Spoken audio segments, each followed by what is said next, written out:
पुत्र को नहीं दे सकता हूं। चाहे तुम अवध मांग लो, चाहे मेरे प्राण क्यों ना मांग लो, लेकिन मैं अपने पुत्रों को देने के लिए तैयार नहीं हूं।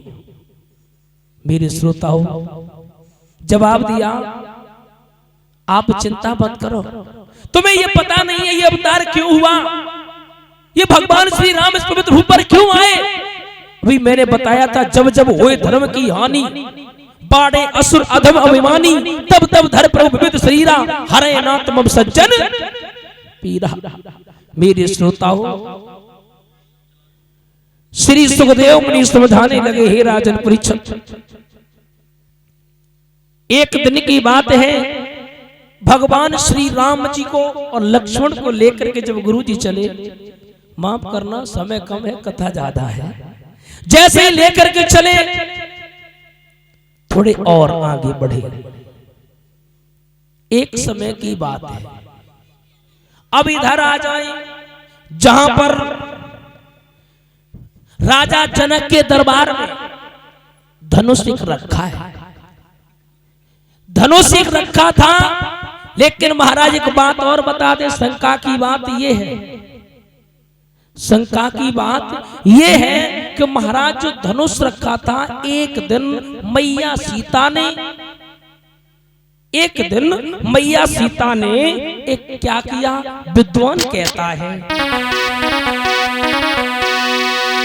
कि श्री जनकी ओ दुलारी सीता ने बचपन में कौतिक दिखलाया।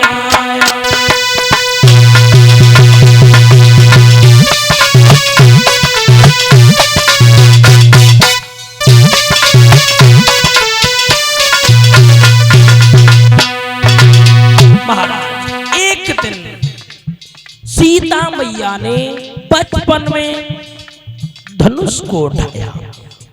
जब धनुष को उठाया, आहा, श्री जनकी दुलारी सीता ने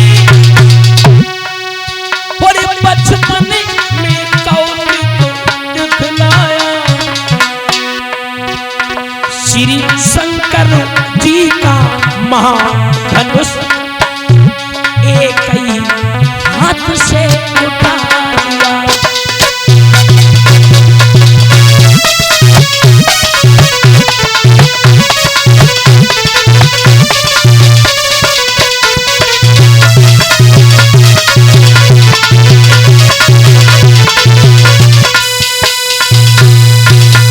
जैसे धनुष को उठा करके दूसरी जगह रख दिया, उसी समय महाराज जनक ने मन में विचार किया।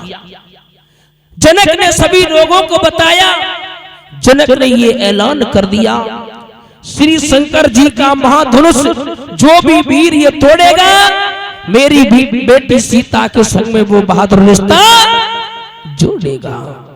मेरे श्रोताओं, जैसे इतने शब्द सुने, उसी समय महाराज मन में विचार करने लगे, अब हम सीता का संबंध रखेंगे, जो भी इस धनुष को तोड़ देगा उसके साथ में।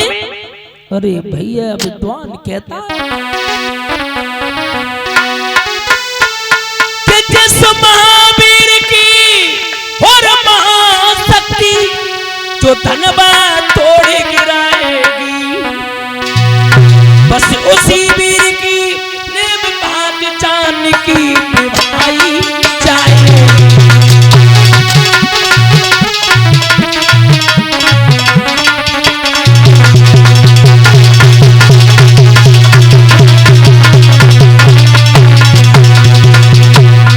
मेरे श्रोताओं, खत लिख दिया, चिट्ठी में लिख दी, जो भी इस धनुष को तोड़ेगा उसी के साथ में मेरी बेटी सीता का विवाह होगा, और जिसने नहीं तोड़ पाया उसके साथ में बिल्कुल नहीं। चल दिए।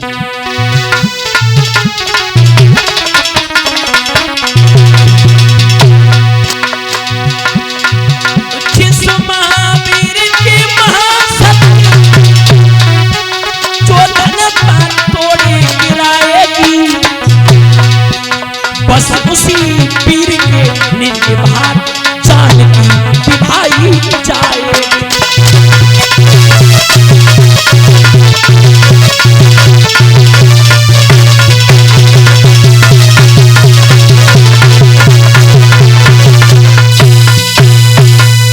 महाराज खत लिख दिया, खत लिख दिया। चिट्ठी में यही लिखा, जो भी वीर इस धनुष को तोड़ेगा उसके साथ में मैं अपनी सीता का विवाह कर दूंगा। मेरे श्रोताओं, देश विदेशों में खबर पहुंचा दी, देश विदेशों में खबर पहुंचा दी, लेकिन महाराज यहाँ पर शंका की बात एक है। हर जगह पत्र गया, हर जगह खत गया, लेकिन महाराज राजा दशरथ के यहाँ पर खत क्यों नहीं गया? सब जगह गया, सभी जगह के राजा तैयारी करने लगे। एक विद्वान कहता है, श्रोताओं, एक समय की बात है, एक बार जब महाराज जनकपुरी में सूखा पड़ गई थी, सूखा पड़ी, विद्वान कहता है सूखा पड़ी, तो महाराज एक संत भगवान ने, एक विद्वान ने ये कहा कि अगर कोई पतिव्रता नारी कच्चे धागे से और कुएं से जल निकाल करके छिड़काव कर दे तो महाराज बरसात हो सकती है। देश विदेशों में खबर पहुंचाई, खत भिजवाया, लेकिन महाराज जब राजा दशरथ के दरबार में खत गया तो अपनी पत्नी से पूछा, तुम पतिव्रता हो? बोले महाराज हमने 2-3 बार झूठ बोल चुके, तीनों रानियां पतिव्रता नहीं निकली। जब नहीं निकली खबर एक मेहता रानी को पता चली। मेहता रानी बोली, स्वामी जी अगर आपकी आज्ञा हो जाए तो मैं आपका काम वहां पर नाम भी कर दूंगी। मेरे श्रोताओं, पति के चरणों में ध्यान किया, पति की आज्ञा ली। हाँ, अब्बा खुशी के मारे चटकी जा रही, जाऊ गली में जा रही, बाऊ गली में जा रही, और जनकपुरी में जाके पहुंची। बोले तुम कौन हो? अब्बा मेहता रानी जो रहे, मेहता रानी कार रही मेहतर तो छूट चुकी, अब रानी रानी रानी अब जई नहीं समझ में आ रही है कि राज रानी है कि पटरानी है कि महारानी है, चली नहीं। जैसे ही पहुंची तो महाराज वहां पर जल जब निकाला, छिड़काव किया, बरसात हुई। जब बाद में जब माताओं पता चला है कि कौन थी, वो के मेहता रानी थी। अब वे मन में सोचने लगे, राजा जनक अगर कहीं मैंने खत भेज दिया, चिट्ठी भेज दी, तो शायद अब की दाएं तो मेहता रानी भेज दी, अब की दाएं को मेहतर को ना भेज देना, धनुष तोड़े और सीता को ले जाए। मेरे श्रोताओं, शंका की बात ये थी। अब इधर महाराज जैसी खबर लगी, अरे भैया स्वयंवर की खबर गुरुजी को लगी। विद्वान कहता है कि पाते ही खबर स्वयंवर की,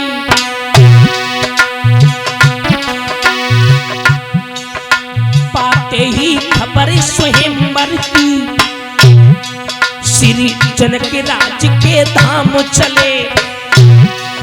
एक क्वारिक शुक्ला द्वादश को, क्वारिक शुक्ला द्वादश को गुरु संग में श्री हरि नाम चले।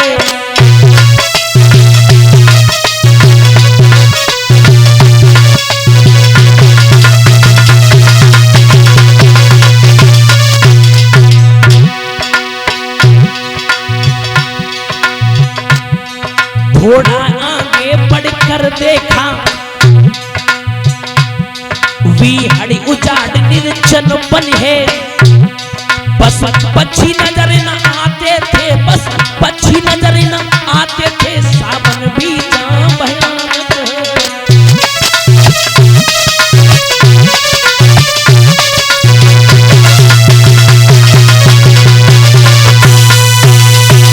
आगे बढ़े। जैसे ही आगे बढ़े तो दूर से क्या देखा, निर्जन बन है, बस पक्षी भी नजर नहीं आ रहे हैं, लेकिन महाराज वहां पर एक पत्थर की शिला पड़ी हुई थी, पत्थर की शिला पड़ी हुई थी। उसी समय महाराज गुरुजी से पूछा, गुरुजी एक बात बता, ये जो पत्थर की शिला ये कौन है? मेरे श्रोताओं, जैसे इतनी शब्द सुने हैं, बोले तुम्हें नहीं पता है, तुम्हें नहीं पता है। एक बार ये जो पत्थर की है वो अहिल्या है। बोले ये क्या है, क्यों ये पत्थर की कैसे हो गई? गुरुजी समझाने लगे, बेटा तुम्हें नहीं पता है राम, एक बार इंद्र ने छल किया, किसके साथ में? अहिल्या के साथ में। एक समय की बात है, अहिल्या जो थी माता बहुत सुंदर थी, बहुत सुंदर थी। जब इंद्र ने देखा, इंद्र ने मन में विचार किया कि अहिल्या के साथ में हम संभोग कैसे करें। उसी समय इंद्र जो था महाराज चंद्रमा के पास में पहुंचा और चंद्रमा से बोला एक काम करो, एक छोटा सा काम कर दो। बोले कौन सा? बोले तुम्हें नहीं पता, सुनो ना, एक काम कर दो कि तुम मुर्गा बन जाना। काम करो, तुम मुर्गा बन जाना, कि तुम मुर्गा बन जाना, हम साधु बन जाऊंगा।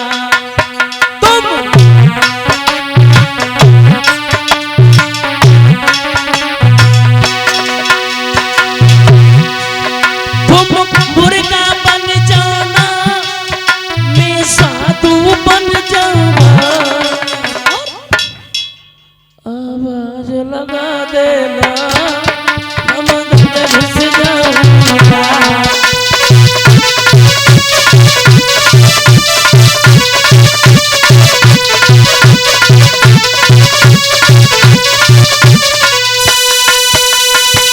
मेरे श्रोताओं, जैसे इतनी बात सुनी, बात सुनने के बाद में एक बात और बता दें श्रोताओं, आधी रात के समय पर आप जाओ, मुर्गा बन जाना, आवाज लगा देना, और महाराज उसी समय ऋषि महाराज चलेंगे वो स्नान करने के लिए, हम छल कर लेंगे। मेरे श्रोताओं, जब इतनी शब्द सुने हैं मेरे श्रोताओं, उसी समय रात में जाकर के आवाज लगा दी। विद्वान कहता है कि मुर्गा ने और बादर फारो रे, वो बोला 3 बजे।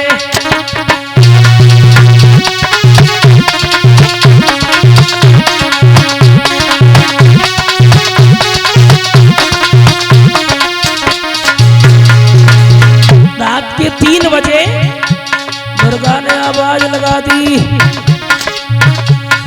मुर्गा ने बादर फारो रे, बोला 3 बजे।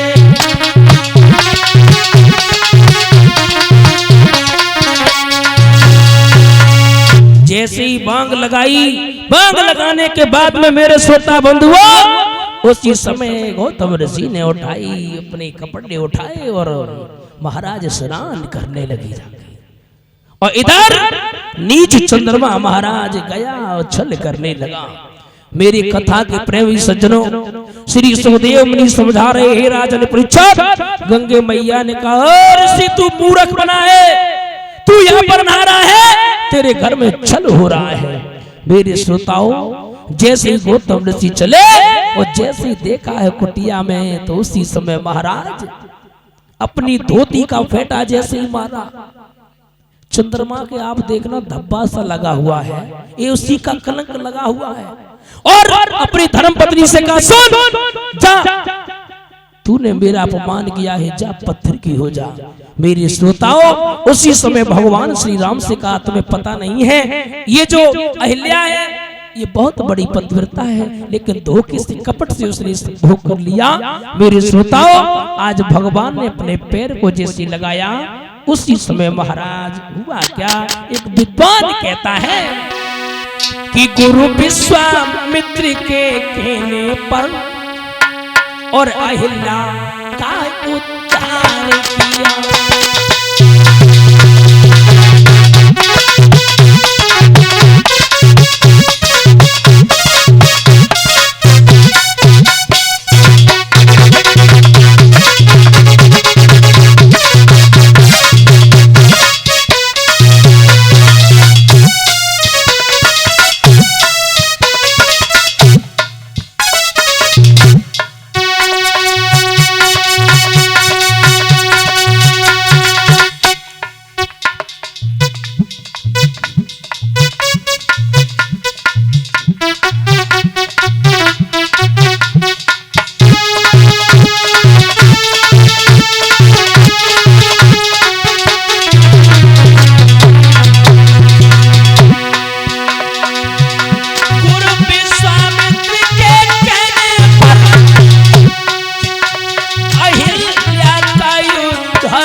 उन पापों से है पार किया।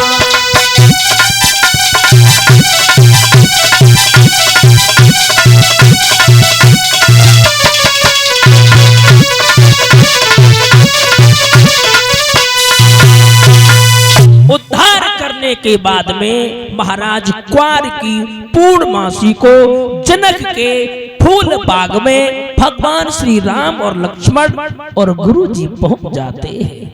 अरे भैया चले हरि गुण गाते हुए कि चले और रघुराई पहुंचे फूल बाग में चले।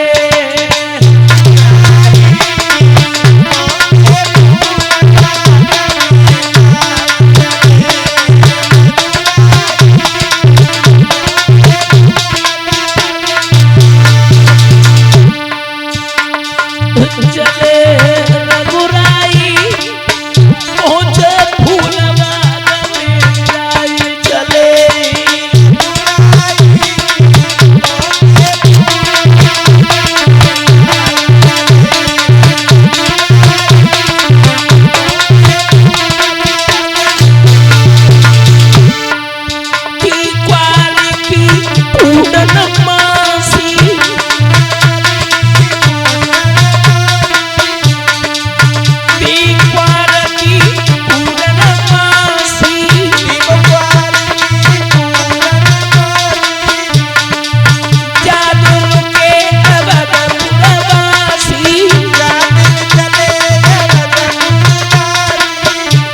उसी मन में छाई पहुंचे फूल बाग में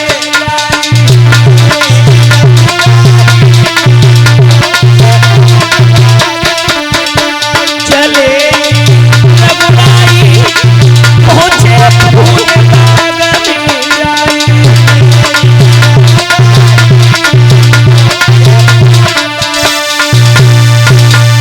मेरे श्रोताओं फूल बाग में जैसे ही पहुंची, जब पहुंचे तो महाराज सुबह का समय था। गुरुजी